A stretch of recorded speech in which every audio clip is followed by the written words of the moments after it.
بسم اللہ الرحمن الرحیم۔ عاشورہ کا روزہ قریش کے لوگ زمانہ جاہلیت میں رکھتے تھے اور نبی کریم صلی اللہ علیہ وسلم نے بھی اسے باقی رکھا تھا۔ جب آپ مدینہ تشریف لائے تو آپ نے خود بھی اس دن روزہ رکھا اور صحابہ رضی اللہ عنہما کو بھی رکھنے کا حکم دیا۔ لیکن جب رمضان کا روزہ 2 ہجری میں فرض ہوا تو اس کے بعد آپ صلی اللہ علیہ وسلم نے حکم دیا کہ جس کا جی چاہے عاشورہ کا روزہ رکھے اور جو نہ چاہے نہ رکھے۔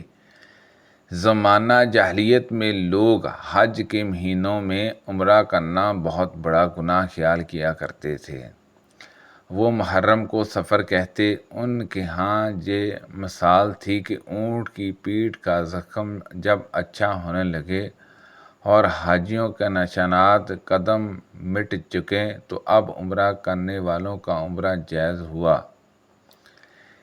حضرت ابن عباس رضی اللہ عنہما نے بیان کیا کہ پھر رسول اللہ صلی اللہ علیہ وسلم اپنے صحاب کے ساتھ ذی الحج کی 4 تاریخ کو حج کا احرام باندھے ہوئے مکہ تشریف لائے تو آپ نے صحابہ کو حکم دیا کہ اپنے حج کو عمرہ کر ڈالیں، طواف اور سی کر کے احرام کھول دیں۔ صحابہ نے عرض کیا، یا رسول اللہ صلی اللہ علیہ وسلم، اس عمرے اور حج کے دوران میں کیا چیزیں حلال ہوں گی؟ آپ صلی اللہ علیہ وسلم نے فرمایا کہ تمام چیزیں جو احرام کی نہ ہونے کی حالت میں حلال تھیں وہ سب حلال ہو جائیں گی۔ زمانہ جاہلیت میں ایک مرتبہ سیلاب آیا کہ مکہ کے دونوں پہاڑوں کے درمیان پانی ہی پانی ہو گیا۔ سفیان نے بیان کرتے تھے کہ اس حدیث کا ایک بہت بڑا قصہ ہے۔ حضرت ابو بکر رضی اللہ عنہ قبیلہ حماس کی ایک عورت سے ملنے، ان کا نام زینب بنت ماجرہ تھا۔ آپ رضی اللہ عنہ نے دیکھا کہ وہ بات ہی نہیں کرتی۔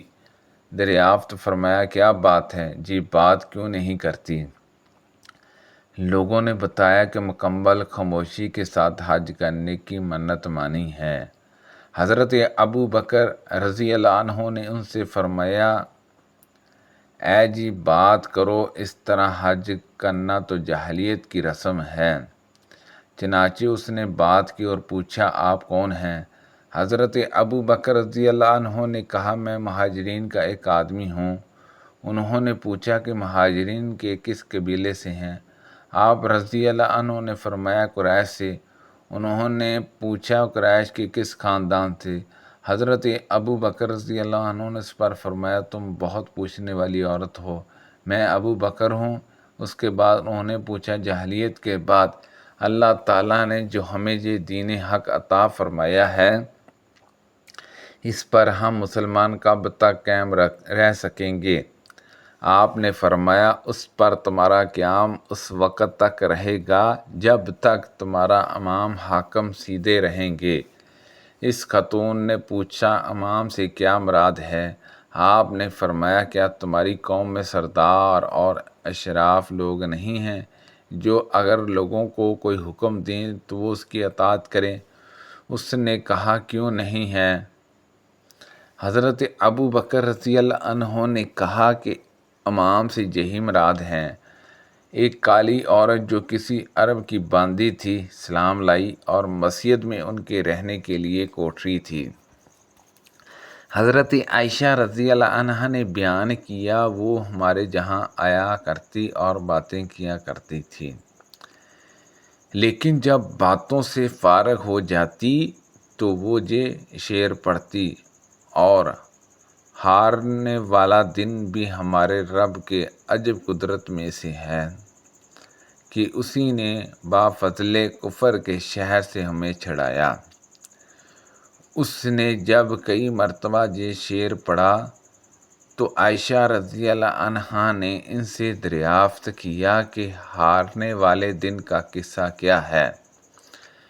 اس نے بیان کیا کہ میرے مالکوں کے گھرانے کی ایک لڑکی جو نئی دلہن تھی، لال چمڑے کا ایک ہار باندھے ہوئے تھی وہ باہر نکلی تو اتفاق سے وہ گر گیا۔ ایک چپل کی اس پر نظر پڑی اور وہ اسے گوشت سمجھ کر اٹھا کر لے گئی۔ لوگوں نے مجھے اس کی چوری کی تہمت لگائی اور مجھے سزا دینی شروع کی، جہاں تک کہ میری شرمگاہ کی بھی تلاشی لی۔ خیر وہ ابھی میرے چاروں طرف جمع ہی تھے اور میں اپنی مصیبت میں مبتلا تھی کہ چپل آئی اور ہمارے سروں کے بالکل اوپر اڑنے لگی۔ پھر اس نے وہی ہاتھ نیچے گرا دیا۔ لوگوں نے اسے اٹھا لیا تو میں نے ان سے کہا، اس کے لیے تم لوگ مجھے تہمت لگا رہے تھے، حالانکہ میں بے گناہ تھی۔ نبی کریم صلی اللہ علیہ وسلم نے فرمایا، ہاں اگر کسی کو قسم کھانی ہی ہو تو اللہ کے سوا اور کسی کی قسم نہ کھائے۔ قریش اپنے باپ دادا کی قسم کھایا کرتے تھے، اس لیے آپ صلی اللہ علیہ وسلم نے انہیں فرمایا کہ اپنے باپ دادا کے نام کی قسم نہ کھایا کرو۔ قاسم بن محمد ان کے والد جنازے کے آگے آگے چلا کرتے تھے اور جنازے کو دیکھ کر کھڑے نہیں ہوتے تھے۔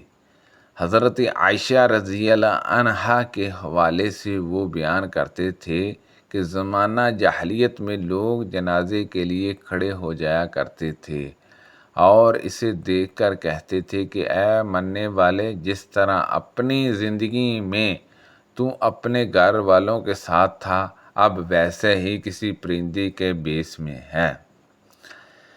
حضرت عمر رضی اللہ عنہ نے کہا، جب تک دھوپ سبزیرہ پہاڑی پر نہ جاتی، قریش حج میں مزدلفہ سے نہیں نکلا کرتے تھے۔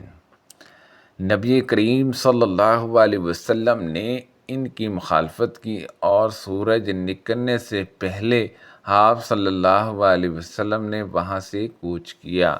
معنی ہیں بھرا ہوا پیالہ جس کا مسلسل دور چلے۔